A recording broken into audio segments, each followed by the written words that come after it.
ಕಲಬುರಗಿ ನಗರದ ಹೀರಾಪುರ ಬಡಾವಣೆಯಲ್ಲಿ ಪರವಾನಗಿ ಇಲ್ಲದೆ ಹಾಗೂ ಅಕ್ರಮವಾಗಿ ನೀರು ಮಾರಾಟ ಮಾಡುತ್ತಿರುವುದು ಬೆಳಕಿಗೆ ಬಂದಿದೆ.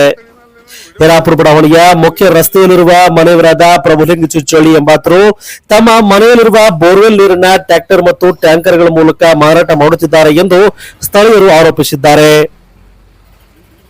ತಮ್ಮ ಮನೆಗೆ ಬಳಸಬೇಕಾದಂತಹ ನೀರನ್ನ ಹಣ ಪಡೆದುಕೊಂಡು ಹಣಕ್ಕೋಸ್ಕರ ಅಕ್ರಮವಾಗಿ ನೀರನ್ನ ಮಾರಾಟ ಮಾಡುತ್ತಿದ್ದಾರೆ. ಇದರಿಂದ ಬೇಸತ್ತು ಹೋದ ಸ್ಥಳೀಯ ಜನ ಇವುಗಳನ್ನ ಈ ಅಕ್ರಮವಾಗಿ ನೀರು ಮಾರಾಟ ಮಾಡುತ್ತಿರುವ ಹಿನ್ನೆಲೆ ಸುತ್ತಮುತ್ತಲಿನ ಜನಗಳ ಮನೆಯಲ್ಲಿರುವ ಬೋರ್ವೆಲ್ ನೀರುಗಳು ಸಂಪೂರ್ಣವಾಗಿ ಬತ್ತಿ ಹೋಗುತ್ತಿವೆ. ಈ ರೀತಿಯಾಗಿ ಅವರು ಹಣಕ್ಕೋಸ್ಕರ ನೀರನ್ನ ಮಾಡುತ್ತಿದ್ದಾರೆ. ನಮ್ಮ ಬಡಾವಣೆಯ ಜನರಿಗೆ ತುಂಬಾ ನೀರಿನ ಸಮಸ್ಯೆಯಾಗುತ್ತಿದೆ ಎಂದು ಗಂಭೀರ ಆರೋಪ ಮಾಡಿದ್ದಾರೆ. ಮತ್ತು ಇವರುಗಳು ಬೆಳಗ್ಗೆಯಿಂದ ರಾತ್ರಿಯ ಸಮಯದಲ್ಲೂ ಕೂಡ ಅಕ್ರಮವಾಗಿ ನೀರು ಮಾರಾಟ ಮಾಡುತ್ತಿದ್ದಾರೆ ಎಂದು ಗಂಭೀರ ಆರೋಪ ಮಾಡಿದ್ದಾರೆ.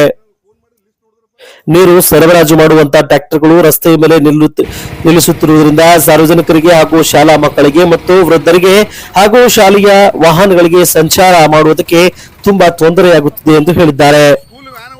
ಕೂಡಲೇ ಸಂಬಂಧಪಟ್ಟಂತಹ ಇಲಾಖಾ ಪರವಾನಗಿ ಇಲ್ಲದೆ ನೀರು ಮಾರಾಟ ಮಾಡುತ್ತಿರುವ ಬಡಾವಣೆಯ ಜನರ ಮೇಲೆ ಸೂಕ್ತ ಕಾನೂನು ಕ್ರಮ ಜರುಗಿಸಬೇಕು ಎಂದು ಸಾರ್ವಜನಿಕರು ಆಗ್ರಹಿಸಿದ್ದಾರೆ.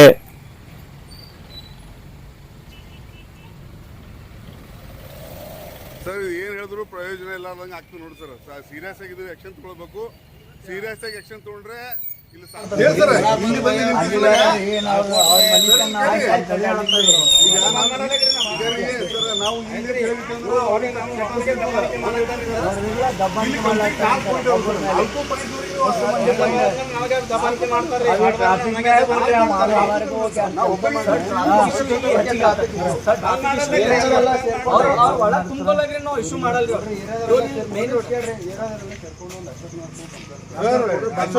ನಾವು ಗಮನಕ್ಕೆ ಸುಮಾರು ಬಾರಿ ನಾನು ಫೋನ್ ಮಾಡಿ ಲಿಸ್ಟ್ ನೋಡಿದ್ರಪ್ಪ ಅಂದ್ರೆ ನೀವು ಶಾಕ್ ಆಗ್ತೀರಿ. ಅವ್ರ ಮೇಲೆ ಕಂಪ್ಲೇಂಟ್ ಮಾಡಿ ನೀವು ಅಂಜಂಗಿದೆ ನಾವು ಟ್ರ್ಯಾಕ್ಟರ್ ಹಾಕ್ತೀವಿ.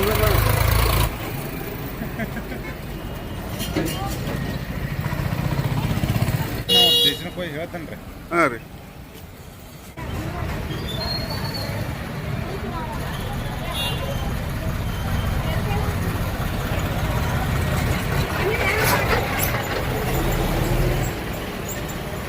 ಈ ಅಕ್ರಮವಾಗಿ ನೀರನ್ನು ಮಾರಾಟ ಮಾಡ್ತಕ್ಕಂಥ ಸಂದರ್ಭದಲ್ಲಿ ಟ್ಯಾಂಕರ್ ಗಾಡಿಗಳೇನಿವೆ ಅದು ಹೀರಾಪುರದ ಮುಖ್ಯ ರಸ್ತೆ ಮೇಲೆ ಇರುವುದರಿಂದ ಸುತ್ತಮುತ್ತಲಿನ ಪ್ರದೇಶದಲ್ಲಿ ಅದು ಮುಖ್ಯ ರಸ್ತೆಯ ಮೇಲೆ ಸಾರ್ವಜನಿಕರು ಓಡಾಡಲಿಕ್ಕೆ ಮತ್ತು ಮಕ್ಕಳು ವೃದ್ಧರು ಮತ್ತು ಮಹಿಳೆಯರು ಒಂದು ಓಡಾಡಲಿಕ್ಕೆ ತುಂಬ ಅನಾನುಕೂಲವಾಗ್ತಾ ಇತ್ತು. ಅದಕ್ಕಾಗಿ ಈ ಟ್ಯಾಂಕರ್ಗಳನ್ನು ತಕ್ಷಣವೇ ನಿಲ್ಲಿಸಬೇಕಂತಕ್ಕಂಥದ್ದನ್ನು ನಾವು ಅಧಿಕಾರಿಗಳಲ್ಲಿ ಮನವಿಯನ್ನು ಮಾಡ್ತಾ ಇದ್ದೀವಿ.